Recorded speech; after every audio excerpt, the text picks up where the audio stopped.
Hello everyone and welcome back to another episode of Speedrun Insider. My name is CJitsallGewd. Thank you so much for joining me this week as you do every week.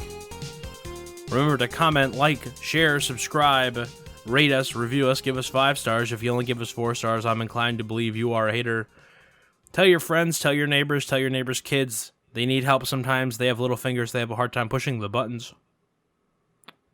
Thank you to everyone who's been listening to the show and helping us climb ever higher on the, podcast road to success chart. It is a diagonal line. If it is a line graph, it is a diagonal line going up and to the right, I guess, would be, it goes up. It's an up line. Anyway, we're not going to spend too much time on the line graph analogy.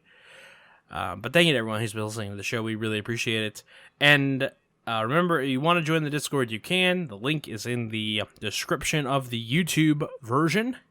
It'll be coming to the audio feed very soon. That brings us to our guest for today. And I have to say, everyone thinks I'm not a man of the people. That I don't deliver on what the people want. That I bring my friends and I don't bring what the people want. And so, in fulfillment of what the people want, this is actually the most requested podcast guest. I counted, okay? I counted how many times that people have asked for this particular guest. I'll reveal that number in a minute. So she is by far the most requested podcast guest. And I'm not going to wait. I'm not going to dawdle any longer. It is Galasrinie. How are you doing? Hello, I'm good. Thank you for having me. Thank you so much for being here to satiate the appetite of the people. I'm very flattered that I've been requested. It's funny because I counted in between people that have DM'd me and comments on the videos and people that have posted in the Discord, and people that have recommended other people after their episodes. And you want to hear the number? Yeah. You are currently the champion at 14. Wow. That's something I wouldn't have expected. Wow. You're very popular. You're very, you're in demand. Wow, yeah. Wow. So, it just kind of worked out weird timing-wise because, I remember right the first time that I went to go ask you, I also used to be a lot more shy about how I DM'd people back in the day. Like, I wouldn't just join people's Discords and just immediately DM them because I thought that was BM. Now I don't care. Now that's exactly what I do. I'm like, everybody has a personal Discord, so I'll join. And then, we're in a server, kablooey. That's not what I used to do. So I was working up the nerve to try and figure out how to DM you, and you had just been on the Overboost podcast, if I remember. Were you on the Overboost podcast? Am I making that up? Yeah, I was. Yeah, okay. With BMC Trilogy. He's a great guy. He's fun. He was a fun time. He was a guest on my show. Yeah, he's really nice. Yeah. I don't think that podcast is active anymore, unfortunately. I would love to say that I, too, was a guest on the Overboost podcast. I can't, obviously, but I wish I could. Maybe he'll do like a one-time only. He'll bring it back. He'll bring it back to do an episode with me, right? That makes a lot of sense. So we got through that part. But kind of talk to me like it's this weird honor, right, to be the most requested. You clearly deserve it, I have to say. But talk to me about, like, if you were to put yourself in the shoes of people that are, like, demanding this episode. Like, what is it? What about yourself do you think got you here in the hot seat, being questioned by me? Like, your vibe, or what is your thing, your stream? Just hit me with it. Give me your elevator pitch. Well, so I stream on Twitch pretty often. I speedrun action games or hack and slash games like Bayonetta and Neo. I originally started with Dark Souls 2 speedrunning, and I had a world record in that for a little while. Nice. But probably the thing that made my channel boom was when I did Bayonetta at GDQ and Frame Fatales. Mm-hmm. Yeah, I worked pretty hard to present that run, and I practiced commentary a lot before doing that run, and I think a lot of people appreciated that, learning about the run, because my motivation for being at GDQ was to show off this run that wasn't really that popular, but it was something that I was passionate about, and I wanted to be able to explain it to people so that it would have more coverage and maybe we would get some more runners. So, yeah. Yeah, I remember it was that Fleet Fatales 2020? Was that the one? Yeah. I remember seeing that run. I had kind of had it on all day that day. I don't really watch a lot of GDQ when it's on anymore. I went, and then I'm like, the thing I like about GDQ is being there now, you know? It's kind of hard to watch. But during that Fleet Fatales, I remember there was a run that I was kind of cleaning my office, and there was a run that was going to come on later in the day, and I was like, oh, I'll put it on, right? Just, it's a thing, right? We're doing this. And I had it on, and I caught your Bayonetta run, and it was I really appreciated the commentary, because the one thing I feel about hack and slash games, and especially speedruns, is it's hard to kind of parse what's actually happening, Yeah. Because it's just so much like noise on screen. Yeah, there's a lot of things happening very fast, so it's hard to pick up what exactly is happening. Yeah. What is it about hack and slash games that appeals to you in general, I guess, but then more specifically the speedrun stuff? Well, I really love games with combat, and hack and slash games, well, especially like Bayonetta and a few other games, have fast combat, and the fast pace really appeals to me. Yeah, I like the quickness of the combat in hack and slash games. I like that a lot. Sure, yeah. I mean, who doesn't like up-tempo? I was recently the Steam Lunar Sale, Lunar New Year, not to date this podcast and when we're recording it, but the Steam Lunar Sale was happening, and I picked up the Arkham Asylum and that whole series. Yeah. That is my favorite. Arkham City is probably my favorite game of all time, and I really love that. I really love that series. I didn't play the last two, but that's how much I love it. Asylum and City alone. And I love how fluid the combat in that is. And I love how, like, I'm gonna, like, fighting 10 guys in a big mosh pit is, like, fun. It's like, it's the bat! One of them's got a gun, the other's got, like, a crowbar. The rest of them are unarmed. So it's just like, come out and face me, Batman! And then I'm just like, I'm gonna kick you in the face. So, just revisiting that, it's been like, really appreciative. And it's a genre that I typically don't play, and I don't know if it falls into that category or not, but the combat in that is so satisfying. Yeah, lots of combat games, even like beat 'em ups. I really like beat 'em ups as well. Yeah, anything to do with like some form of combat and like combination combat, I really enjoy. Yeah, the combos in the Batman games are really fun. Yeah, they're really good. Somewhere on the hack and slash and beat 'em up alignment chart, there's like often the like chaotic neutral corner is like the people that really love Dynasty Warriors. Yeah. No? I haven't played Dynasty Warriors, but I've seen it, and it looks very chaotic. Like lots of enemies on the screen. It like I heard someone explain it as like head empty enemies everywhere. It's just like hit everything. Yeah. It's like if you were fighting the ocean, I'd imagine. Like you're just like this tidal wave of enemies that's coming at you, and what is that? Did you ever see the Age of Ultron? No, I haven't. No, the one Avengers movie. No, I haven't. There's a scene where the Hawkeye, the guy with the bow and arrows up there, and he's like, "The city is flying! The city is flying! There's robots everywhere, and I have a bow and arrow. None of this makes sense." I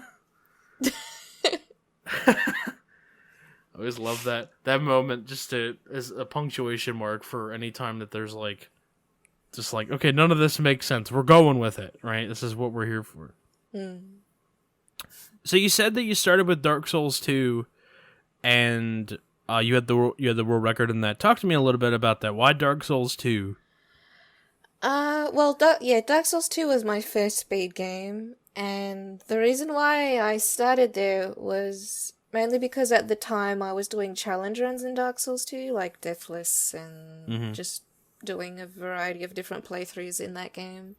And at the time when I was doing that, I met some speedrunners of Bloodborne, which is, in the same kind of genre, like, by FromSoft. And I had some really good friends. The two people that I mainly watched back then was DJ Natty and Mama Souls. They were two people that I watched do Bloodborne speedruns. And I remember watching them and I thought, hey, this is really cool. I want to try it out too. But I didn't have Bloodborne, so I couldn't do Bloodborne. So, because I was doing Dark Souls 2 at the time, I started speedrunning Dark Souls 2 and got into that. Yeah, and it was hard at first because I felt like I had a lot of experience in the game that, speedrunning Dark Souls 2 would be a bit easier for me. So I had to swallow my pride and say, no, this is different, because I remember getting my soul crushed from, failure and defeat, trying to learn the run, and I just had to accept that it was just a different way of playing, and it was a good thing to accept because I grew a lot from it. And I did enjoy my time with Dark Souls 2, but eventually, this happens a lot with people's first speed games. It started to get a bit toxic because I continued running because I wanted a better time in the game rather than because I was enjoying it. Like, there was just something that I wanted, and I would push myself for what I wanted at the cost of, my happiness, and I would get really tired and my hands would hurt, and I would push myself so hard for something that eventually didn't really mean anything. I got tied with world record, and I got a time that was considered good, but I wasn't happy. I wasn't happy with myself. And at that point, I just accepted that I can't do this anymore, and I moved on to a different game. Yeah. I started learning something new. There's a lot of insight in that experience, right? Because I think that people have a first speed game, and depending on how far they get with it, it can be, it's almost like you just don't know how to switch, right? Yeah. Like, you haven't acquired that skill that tells you, like, hey, this is about where we're gonna go, right? This is where, the road goes from being asphalt to dirt, and this is where the road goes from being dirt to being a trail with roots sticking out of the ground. Yeah. Right? It's just like, this isn't it, Jack. So, I know that with my first speed game, which is probably, as polar opposite of Dark Souls 2 as you can possibly get. My first speed game was Mario Party 3. Mario Party! Yeah. Yeah. It's, so I did my first run was 6 hours. And the runs are about that long, right? They were, the median time at the time was, 5 something. And I remember that I grinded for a week. I had a 5-hour, 23-minute time. The seconds don't even matter. But I remember I had a 5:23, and I'm sitting there, and, it was, right after work, and it was, I would be coming home every day and streaming. And, if you don't get an attempt out in the first part of the game takes 40 minutes. So if you don't beat the first board, you have to start over. Like, it just was like, oh, this is the worst. And I remember I got like a 9-minute PB, but I had like a 20-minute mistake or a 20-minute RNG hit over the head, and I had to put it down because I'm like, I'm never gonna get a run back to that point to fix that 20-minute mistake. It was pretty brutal. But then I discovered that I'm much better at racing games, so everything worked out in the end. Oh, did you move on to racing games after that? Yeah, I did a singular run of Mario Party 5, and then I did Mario Kart 64, and then Mario Kart, yeah. I love Mario Kart. I think I did, yeah, because then after that I did Super Mario Party. I did Pokemon Snap in there too, somewhere. It's peppered in there somewhere. But yeah, I really love Mario Kart games. I'm awful at all of them, but you know. As long as you enjoy them, I feel like that's, yeah. That's the important part. That's an important part, yeah. Used to be the opposite for me. It was important to be, like, really good, but, like, how you feel about it doesn't matter now. Like, that I've speedrun, like, a variety of different games, and it's been a while, like, I think I've been running for over 2 years now. Yeah. Now my happiness is more important than getting a good time. Even though getting a good time is still important to me, but I always have my happiness as first. Like, if I'm not enjoying something, I'm not gonna push myself to the point where I'm really sad, like I used to. Yeah. I mean, at some point, there's like, okay, this is the amount of happiness that will be driven if I save another minute. Right? It's like the exchange at some point just drops off. Yeah. For some people though, like they eat that shit up. Like, I don't know how. Like, there's a whole different breed of cat that are like, I can get another 2 seconds if I do this run 10,000 more times. I'm like, hey, listen, man, that's you. That's all about you. Yeah. I don't know what that is. It ain't about me though. It's always funny because if people haven't guessed, and maybe your voice hasn't given it away, you are from Australia, right? I am from Australia, yeah. And I'm looking at your SRC profile, and I get a kick out of this because and it always shows my dates show an absolute time. So it's like, oh, February 1st, 2022. Tomorrow you got a PB. It was moon % random seed. I was like, wait a minute. I got me all messed up. I wouldn't even noticed it if it wasn't a different month. So, really funny. How is Inscription? How are you liking Inscription speedruns? Yeah, I recently started learning that because a really good friend of mine, Razor360, he started running that, and he taught me the run recently because I was interested in it because I liked watching him play it. And yeah, that run is fun. It's a short run, so basically you just do the first act of the game to defeat the moon, which is kind of like the final boss of the first act. Mm-hmm. And yeah, the run is on average around 15 to 20 minutes long. It's very reset heavy because it's very random. There's a lot of RNG randomness. Like, depending on what cards you pull, what items you get, like, it's pretty random. But it's a lot of strategy, and I like that a lot. Yeah, I like strategies, and it's a lot of fun to do. And even though it's, like, very reset heavy and there's a lot of RNG, it kind of makes it exciting because sometimes you get, like, really good RNG and you're like, oh, this is exciting. I'm gonna do something fast because it's good. Mm-hmm. And when it's bad RNG, it's like, oh. You get sad. But I don't know, there's a thrill in a run like that for me. Also, I guess because it's short, if it was a lot longer run and there was, like, more RNG throughout the whole run, then that would probably make me more sad than happy. But because it's short and it's sweet, yeah, I've been doing that in the evenings as like a nice short run to do. And yeah, it's been a lot of fun. I like it a lot. That's cool.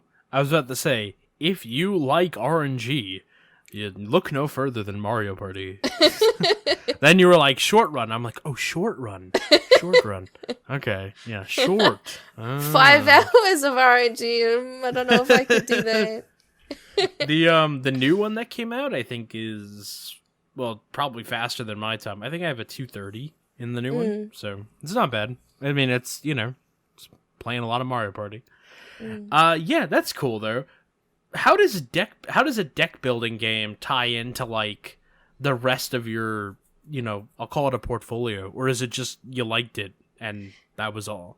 Yeah, no, I guess it's a little bit of an oddball, but when I play Inscription, I still think of it like in a combat mentality because there's like enemies on the board and you have cards that can attack and do damage to them.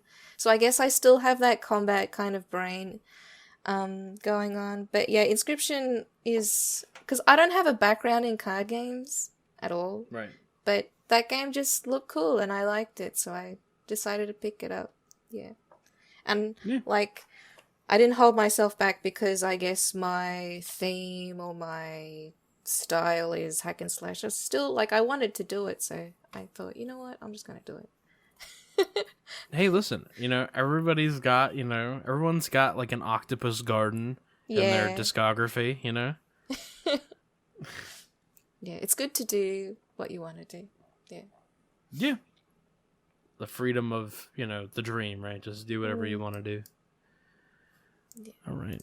It's funny. This is a Speedrun Insider. This might be the episode where we've talked the most about speedrunning in like a couple of weeks or probably a couple months at this point. Wow. It doesn't happen that well, because like most of the time people don't have like something interesting or new to say about it. This isn't a shot at anyone that's ever been on the show, don't get me wrong, but it's like yeah, you can only ask people so many times. It's like, and how did you feel when you got that time? Right? And in some way I feel like I'm Oprah, just like, and how did that make you feel? Or Dr. Phil, I guess, is more apt. So it's just like, there's only, that's not the most interesting thing I could possibly ask somebody. Right? It's like, I'd be much more interested in knowing what your favorite kind of melon is. Oh, wow. I see. See, that's the opposite for me.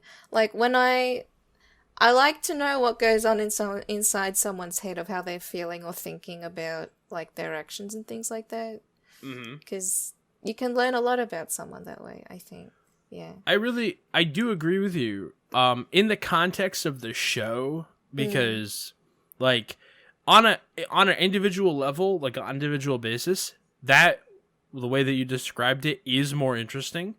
Yeah. But, it's like, how many have I done so far? Like 62? Oh, wow. Or 61 that's episodes. A lot. So it would get a little stale. So it's like, you gotta mix it up. But now I really am curious what your favorite melon is, Well, I can't say that I've had a lot of different ones. I think the only ones that I've had is like watermelon and cantaloupe. I think that's the only ones that I've had. I'm a big fan of honeydew, Oh, honeydew. I think that's not the same as cantaloupe? It's not the same. I'm Googling. I don't know my genus. I don't know what xylem of my melons, Hang on. See? Is cantaloupe honeydew?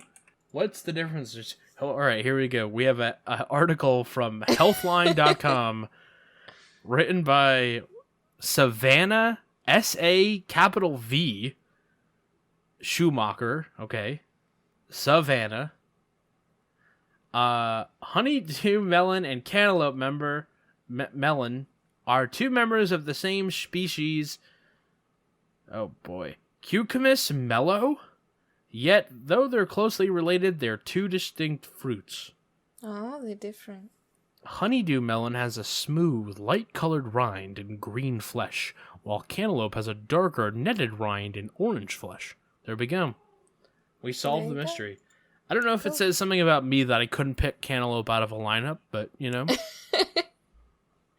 This is the Melon Insider. Damn. Okay.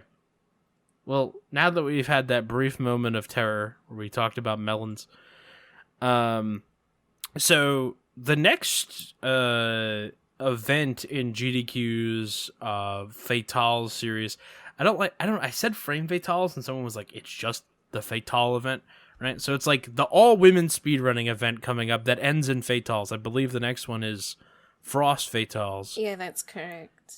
You're in that one. Yeah, I am. I saw a tweet that you were like, I'm not going to submit. And then you're like, JK, I decided to submit. To talk to me about why you changed your mind, the game that you're planning on running, and, any thoughts going into it. It's by the time this episode comes out, it'll probably have happened, but I kind of want to get your thoughts going into it.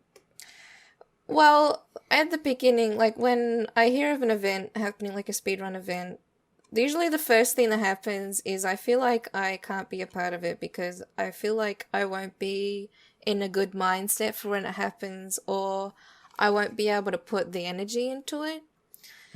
And that's usually because of depression and anxiety. I kind of feel like, I don't think I will feel good enough to do it, or de-rest for it and all that kind of stuff.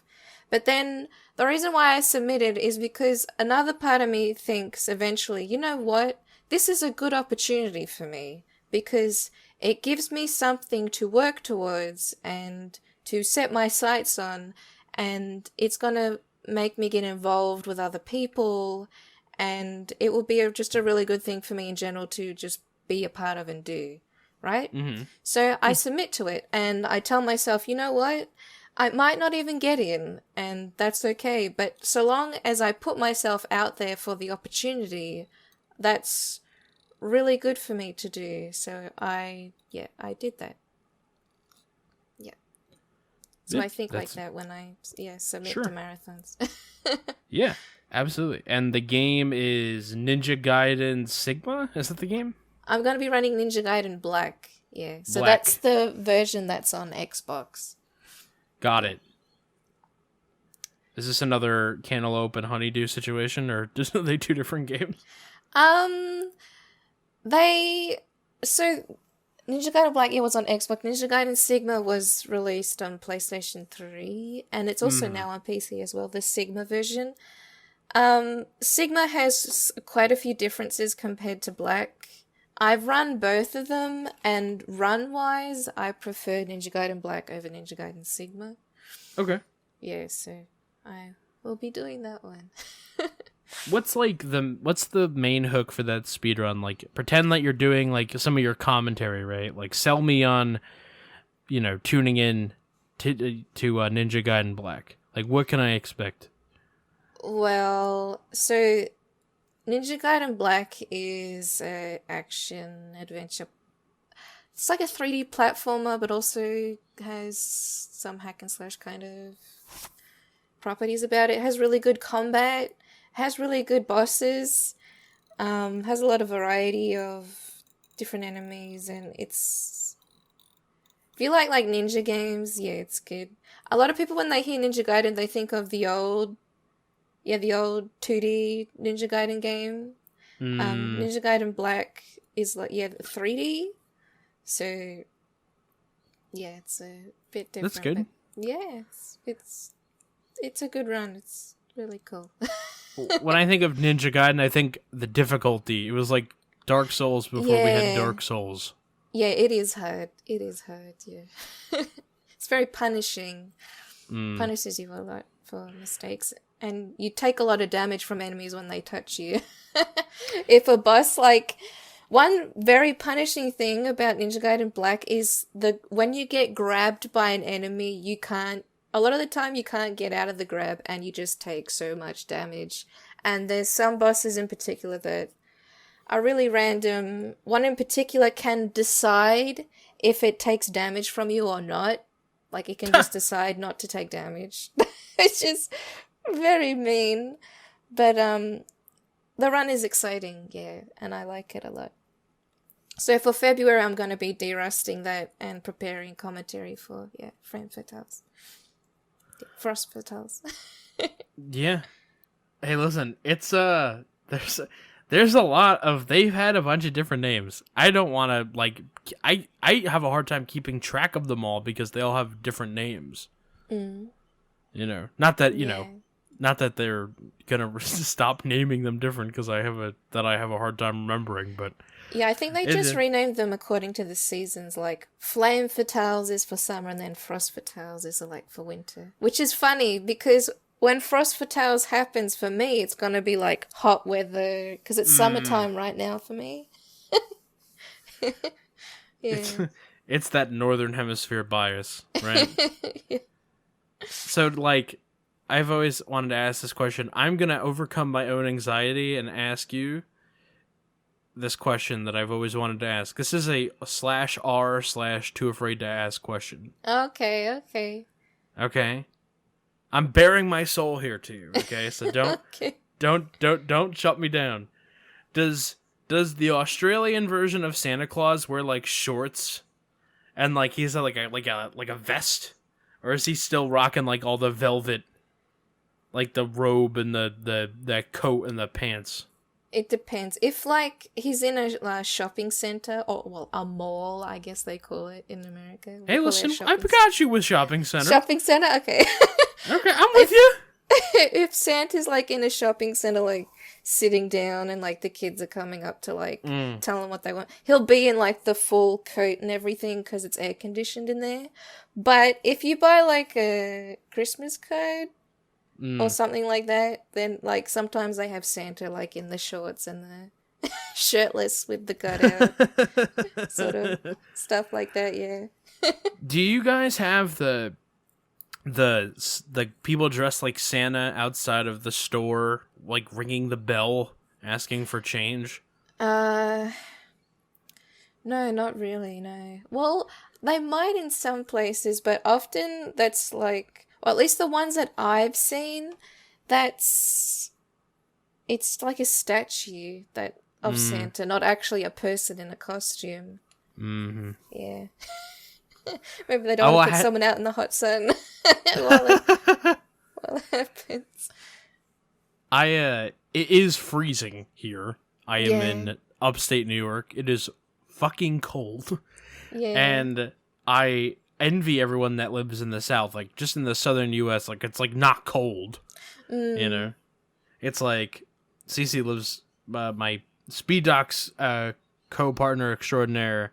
He lives out in Texas, and he's like, "Yeah, it was 80 degrees today." I'm like, "You bastard! Like, it's snowing here. I got a shovel. It's awful." And he's like, "Yeah, it's hot. It's pretty hot. I had to go for a walk. It was 75." I'm like, "Oh wow, poor baby." Yeah, I don't really. Well, I prefer the cold over the hot, just because I don't like sweating, and where I live. Like in this house, I don't have air conditioning. I just have a fan, so it's like, yeah, it's hard to function in the hot weather. Hard to do anything. Right. Yeah. I definitely agree. I'd rather be cold than hot. Yeah. But it's like, there's always this like mutual understanding when you pose that question. It's like at some point you'll be able to get cool, right? Like the sun does set at some point, right? Like this, like you can go into like a warm house in this hypothetical, right? Like you don't have to be freezing your whole life. But after being like cold for like for example, I work at a car dealership, and when it snows, we have to clean all the cars off. Oh, so like 700 cars. Yeah. And you're doing it with like a piece of styrofoam and a stick. Yeah. So, like, after doing that for 16 hours, it's like, okay, I'll take the hot. I want the hot. Give me the hot.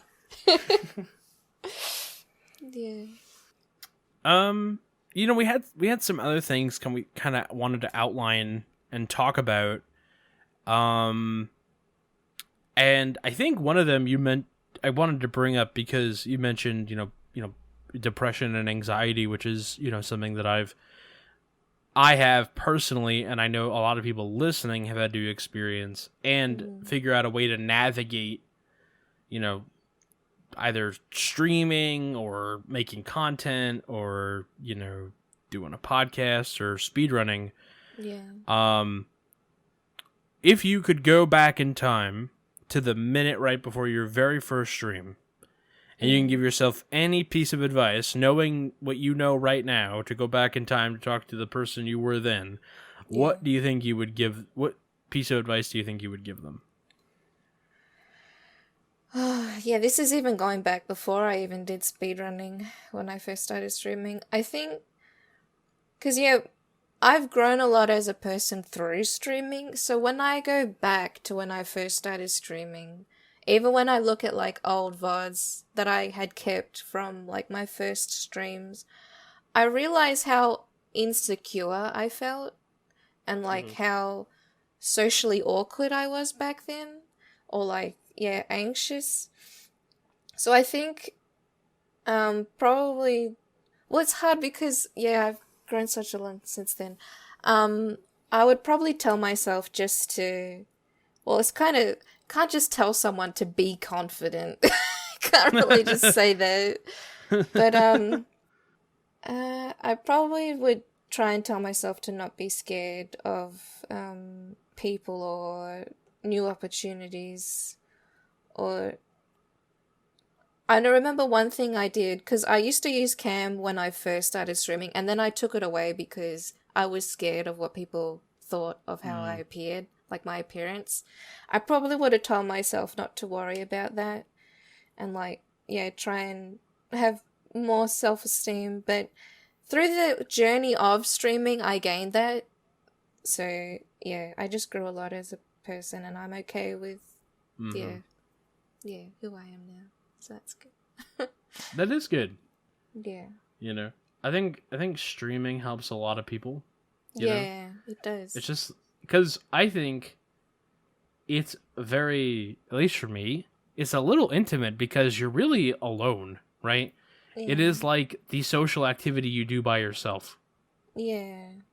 Most of the time you're just in a room alone, right? It's like, and then the people people can watch you, but it's like, at the same point, it's not the same thing as like getting up and talking to a crowd, right? But you still are kind of honing those same kind of skills at the same time. Yeah. Yeah, it's a good social outlet to try and meet new people and make new friends who have similar interests. It's good. Do you have like a personal highlight or favorite moment from the last 2 years of speedruns and streams? Probably, times when I've done a marathon, the stream after, people would come in and be like, "Oh yeah, I liked your commentary, or I liked your run," and that's pretty a confident boost for me because I work pretty hard to try and make my commentary good, to try and, because whenever I do a run, I always think, okay, how can I explain this run to someone who's literally never seen this game before and knows nothing about it? That's always the mentality that I have, that I hope that I can explain what I'm doing in such a way that they would understand, or, So, when someone comes in and says that my commentary is good, that makes me feel good. I like that. And also, highlights, like, along streaming would be doing races with other runners. I really, really like that. I've done races with other Bayonetta runners or Ninja Gaiden Black runners, and I really like racing because it's bringing the community together and hanging out with my friends and enjoying the thing that we both love together, and it's really nice. I like that a lot. Yeah. Those are all good things. All right. Let's us transition into the less than serious portion of the podcast. It is the time where I ask questions that are less than serious. Literally, when I send people these series of questions, the title is less than serious. So, it's like serious enough, right? Like, I guess, it's like a real question, but it's like more fun, right? We're going to end it on a fun note, and then the people that listen to the show put stuff in the mailbag, and I claim no responsibility for any of the things that people send in the mailbag. Although I do censor some of it, and, like, y'all are gross. I'm just saying. Respect the mailbag, okay? Respect the mailbag. Someone has to read it. Pretend like your mother has to read it. That's the new rule for the mailbag. Except it probably isn't going to be the new rule for the mailbag. But I'm pretending it is. All right. So, let's pretend, right? For example, you're on a trip to the U.S. There's a cat. It's like a really cute cat. And you don't pet it. So, naturally, you're sentenced to death. It's really sad. Everyone's going to miss you. Right? That cat really wanted to be pet. I don't know. You just didn't do it because reasons. And so, you know, you're about to get taken out. Tomorrow, you're going to hang from the gallows. It's all going to be very sad. We're all going to miss you and your racing and your Ninja Gaiden, your you know, Bayonetta and all that. You know, but they're like, all right, what do you want for your last meal? What is on the menu for your last meal?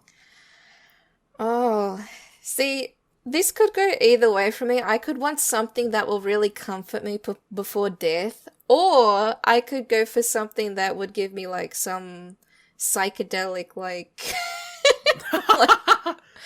like some trip before death. Like, something fun and crazy in my head before death. You want to do shrooms before you get shot? You really stretch out those last few hours. Yeah. Make time slow down. It's like I lived another 10 years in those 10 hours. Yeah. Either something like that, or my comfort food is, like, a hot apple pie, because that reminds me of my family and, like, growing up. So either something crazy or a hot apple pie.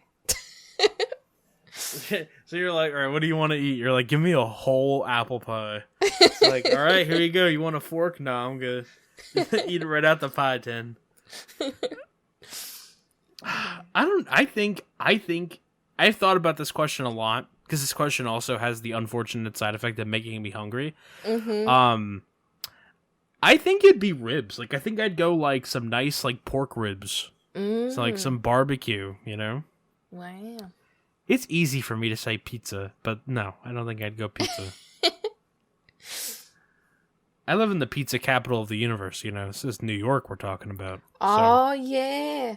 I once had a New York-sized pizza. That was, like, it looked huge to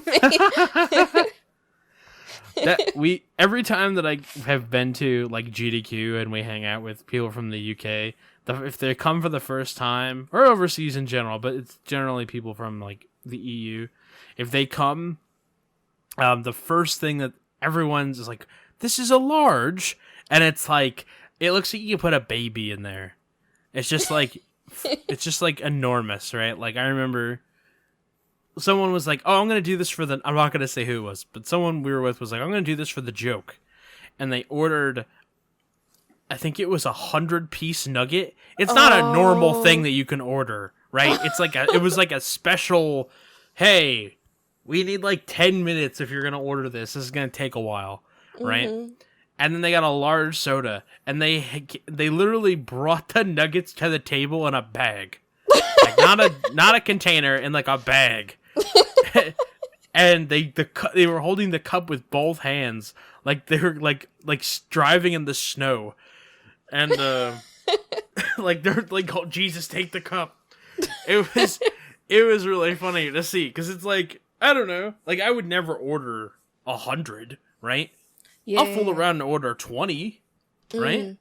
Like, that's like, I'm gonna have 20 and they're gonna do this thing, right? This is nugs have been on the mind, but otherwise it's 10, right?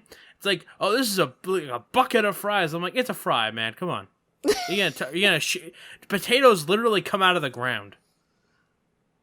They survived the potato famine, you know? Like, this is what we're talking about. Anyway. So I think that's always funny. You might have just seen, it might have been a New York style pizza, just like, but sized American. Yeah. They probably have it bigger over there than they do. New York inspired. It looked huge to me, but you probably have them bigger over there. It's funny. I was like we have food challenges up here, right? It was just like, hey, do the food challenge. I've only done 2, and I'm 2 for 2. Mm-hmm. One of them was just a hot dog eating contest, which I cheated to win. But I didn't cheat eating. Okay. How did you cheat to win? It was at my first job. It was like my first month on the job, and my boss bet on me because I easily had like 20 pounds on the next biggest employee. But like, I was like 20. I was 20 at the time, so I was like, I'm gonna win. My boss bet on me. It's my first month here. I'm gonna win. So there's 3 of us at the table, and I'm down. It was the first to eat 5. Okay, and I'm down. I'm down a dog and a half. And God, am I really gonna tell this story? Okay, so I'm down a dog and a half, and I'm like, the only way that I can win is if I get the rest of them to laugh. Oh. And JR, get ready to censor this, because this might not be ready for prime time. So I stopped eating, I swallowed, and I said, what are you guys thinking about? Because I'm thinking about dead puppies and dicks. And both of them just started laughing. And then that caught, I was like, I was like the Cookie Monster inhaling hot dogs. Yeah. And I won. That's how I cheated to win. That's how I cheated to win a hot dog eating contest. Wow. Strategy. Yeah, see, I feel like I improvised. That was like the smart thing to do. But, there's no honor in that victory. I just, I just didn't want to disappoint my new boss. It was like my first real job. It was my first job ever, for fact. And it's just like, all right, I did it. I made it. The other one was one of those big steaks. It's like a steakhouse. It's like, all right, this is your big steak challenge. And if you win, you get your photo up on the Wall of Fame. And you look up on the Wall of Fame, and it's a bunch of, there's a bunch of, 4X dudes wearing 2X shirts, bald, with, the fire page, the fire department pager, and the bib. And I'm like, all right, can I do this and not get my photo up on the Hall of Fame? Because I don't want that. So, that was 72 ounces. That was, planning in advance. Yeah. That's not eating for a while. Yeah. Yeah. How much is that? I can't do that in my head. That's 4.5 pounds? That sounds right. 32, 64. Yeah, that's 4.5 pounds. That's like a small dog. Wow, yeah. It's like a puppy. Yeah, I've never done any eating contests. I've watched someone do one, but I've never done one myself. What was the one that you watched? It was like typical, because I went out with some friends of mine, and it was like a restaurant where they said, if you can eat this burger in 10 minutes, you can have it for free, or something like that. And it was like this massive burger. So one of my friends wanted to do it, and I just watched them try. How far did they get? They got pretty far. They got near the bottom, but then they felt like they needed to puke. Oh no. So they couldn't do the last bit. Yeah. They always get me, right? Because there was a steakhouse around here that had a big burger like that. But forget okay, everyone listening, forget the patty. You're not gonna die from eating a pound burger, okay, or a half pound, whatever it is. It's a big ass fucking piece of meat, okay. I'm talking directly to the audience right now. Excuse me. the fixings is what gets you. They put the lettuce and the tomato and the cheese. You gotta eat 2 whole pickles, not pickle spears or anything. You gotta eat 2 big ass pickles. It's like a whole ass. You gotta eat 2 cucumbers, and then they cut up 6 potatoes, and then you gotta eat all those fries, and then it's oh yeah, and we put mayo on it. That's like drinking fat when you put it's what? That's just not right. They're trying to con me out of my free burger by putting all this healthy stuff in the way. Don't they want people to try and fail? You know, that's what they want. They want you to pay the $40 to fail, right? It's like, oh yeah, we'll put your picture up on the wall as a reminder that you failed at this eating challenge so that you don't do it again. Meanwhile, oh yeah, let me put like a whole like Sam's Club or Costco size container of, tartar sauce on there. Just just gross. I hate it. Yeah, a lot of food. Well, that detour was really fun.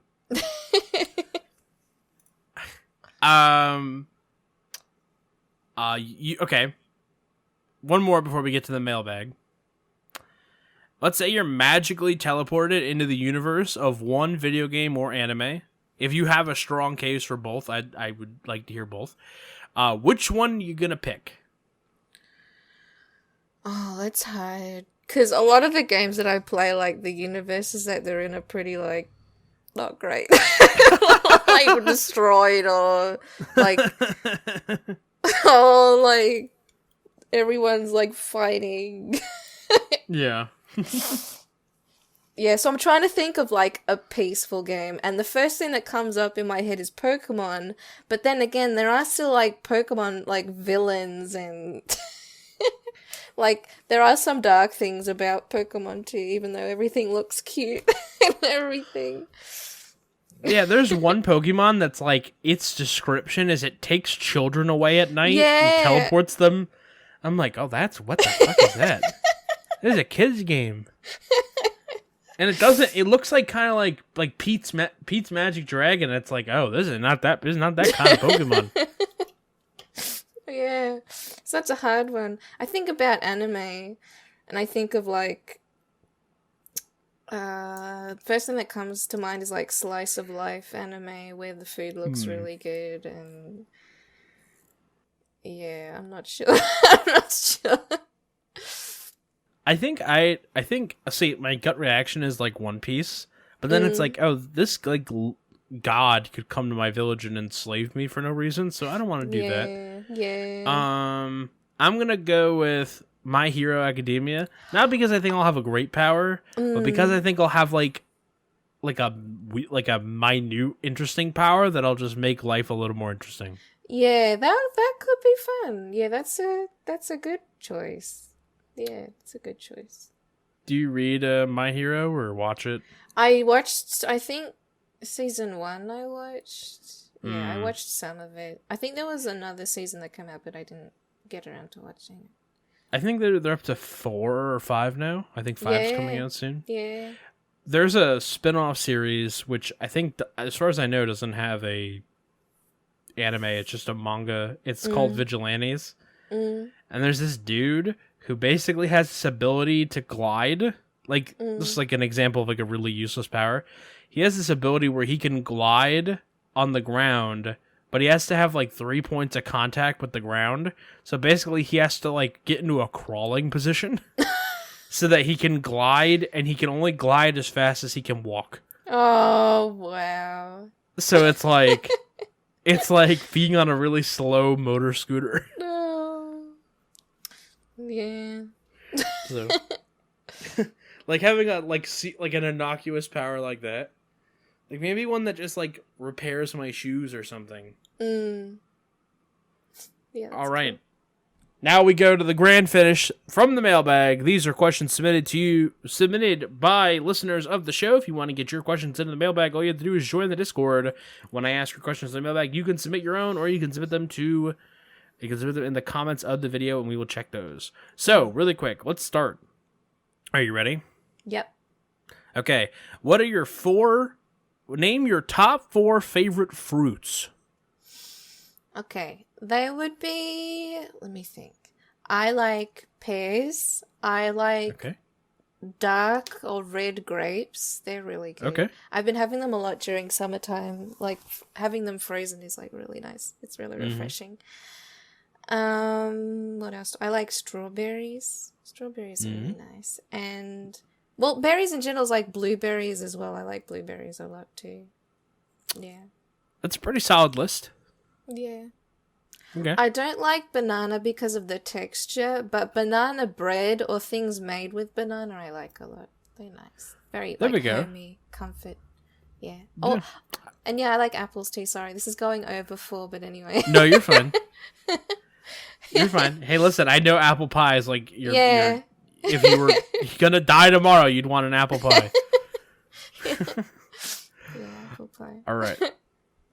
We answered this one already inadvertently, right? Mm-hmm. So we want to ask that one. The question was, would you rather be hot all the time or too cold all the time? We already answered that one. Yeah, too cold all the time, I would pick. I'm with you. How has well, we answered that one too. We got to these just naturally. Okay. What is the best pair of shoes you've ever owned? Oh, my best pair of shoes I've ever owned. That's a good question. See, I could go with, like, style. I had these black heels that used to make me feel powerful whenever I wore them. Or I could go with some running shoes that I had that lasted me a long time. Like, they were very, very faithful for many years. Yeah. That's pretty cool. Yeah, you know, you can go either way. Whenever I find a pair of shoes that I like, I then go back to the store and then buy multiple pairs. And I'm like, all right, now I don't have to worry about this for a while. Yeah. Especially with all the store closures because of COVID, like we don't have a men's shoe store in my city anymore. Oh, that's a pity. So it's like, oh, I guess if you want shoes, you better order them. Yeah. It's like shoes seems like the one thing that you should still have to be able to go to the store and try on. Yeah, trying them on, yeah, for size, for your feet, yeah. Describe your ideal pizza. My ideal pizza. Well, I like a lot of Mediterranean ingredients, so it would be like the base, and then the tomato base, and I really love feta cheese or pesto or sun-dried tomatoes or anything really like Mediterranean, basil, all that kind of stuff on pizza is really good. I like that a lot. Do you like a chewy or do you like thin? Like yeah, thin is good. Thin is good. Yeah, I like a good crunch. Light sauce or extra sauce?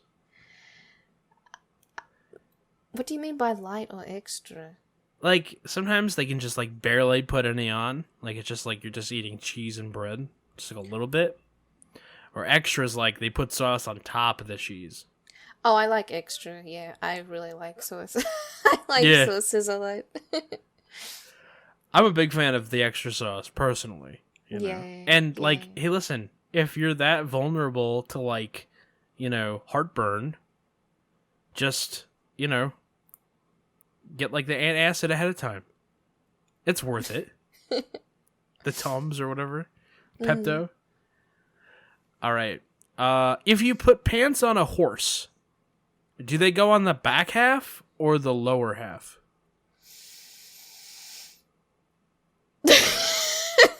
I'm visualizing a horse. I can send you the picture, by the way.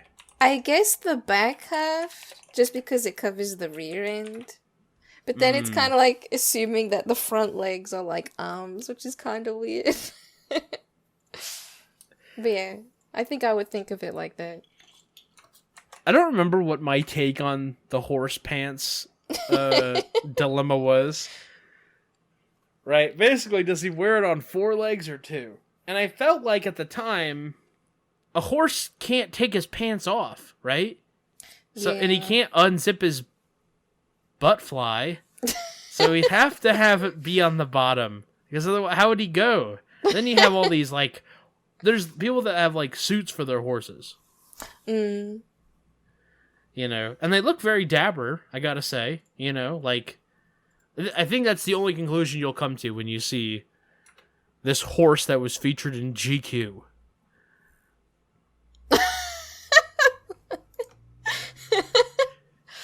Wow. He's really styling in that suit. Right? And you see they went to extra care to cut out all the bits so that his... Yeah. I guess the way they cheated, right? Because they designed pants for the butt. But they gave him a big coat. So he has like the big sport coat. Also, he's got a vest. Yeah. Like, that's And a the big hat. tie. Like, that tie, like, to me, looks like he's gonna go golfing or something. He looks like he has to go to the store, the shopping center, to like pick up like Christmas presents and like the 40s. Yeah. Yeah, it's cute. Like the tie in the front. It's so big though, because like also he matches. That's the cute part, right? The Yeah, guy it's riding the cute. horse matches. Yeah. That's cute. We're almost at time, but there was this thing that I was thinking about, like, horses for like 2,000 years were like literal workhorses. Like we put them to work, and now Yeah. I'll be driving down the highway and there'll be a car pulling a horse in a trailer. It's like horses are retired. Yeah. They're in retirement now. Right? Because like, apart from like show, like I think like only 1% of horses in the world are actually like in use. Yeah. I think of racing as well, like horse racing. Yeah, horses can get put to work really hard with horse racing. Not to diminish the plight of the horses that have not yet been retired. But I think it was like 100% of horses like were required. And now it's like... Yeah. It's like they're not required. Yeah, because of like the invention of cars, like horses were like the main form of transportation. Now they're not like that anymore because of other things being invented. Yeah, cars. Yeah. From the time of the pyramid until the time of the telegraph, the fastest internet in the world was a dude on a horse. Yeah. It's a guy with a letter. Yeah. Yeah. All right. Well, I want to thank you so much for being on the show today. This was a lot of fun. I'm glad that we finally got to do this. Thank you for having me. Yeah, absolutely. We did have some trouble scheduling. My internet was doo-doo for a while. So I'm glad that we finally got to do this, get this done, and satisfy the people. Yeah. If you want to follow my guest from today, you can follow her on Twitter. That is twitter.com/GALASRINIE. You can check out all of her speedruns on speedrun.com/user/GALASRINIE. On Twitch, where she does races and marathons, etc. That's twitch.tv/GALASRINIE. Yep. And there's a YouTube channel here. We're checking. No vanity URL, but you can follow her on YouTube by typing in, you guessed it, GALASRINIE. Thank you. Yeah, absolutely. So that is all of Gala's many, many places that you can find her. Thank you again. And if it's before the event, go check it out. Her Ninja Gaiden Black Run. If it's after the event, you did a great run at Frost Fatale. So wonderful. Go leave a comment saying that you came here from the Speedrun Insider podcast. Once again, thank you for doing this. This has been a lot of fun. Thank you to everyone who listens, supports the show. Keep doing what you're doing. We don't need any money. Just keep telling people about it. That's how we grow. That's how we continue to be free of the influence of the algorithm. Come back next week. We have another great episode scheduled for you with another awesome guest. Thank you so much and have a great rest of your day.